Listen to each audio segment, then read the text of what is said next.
আসসালামু আলাইকুম রহমতুল্লাহ। আপনারা দেখতে পাচ্ছেন হলি কোরআন ইন্টারন্যাশনাল স্কুল আলতাফনগর।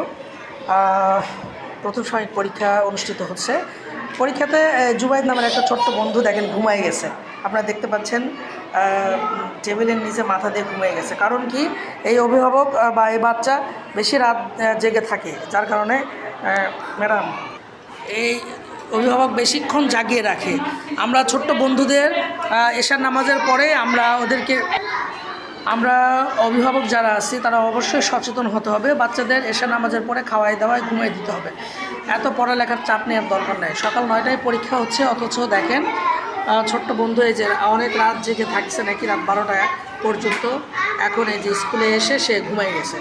তো আমরা প্রত্যেকটা অভিভাবকদের কাছে সুনজর দিচ্ছি যে আপনারা আগামী থেকে বাচ্চারা যেন এই কাজটা না করে সেদিকে খেয়াল রাখবেন। সবাই ভালো থাকেন, সুস্থ থাকেন। আসসালামু আলাইকুম রহমতুল্লাহ।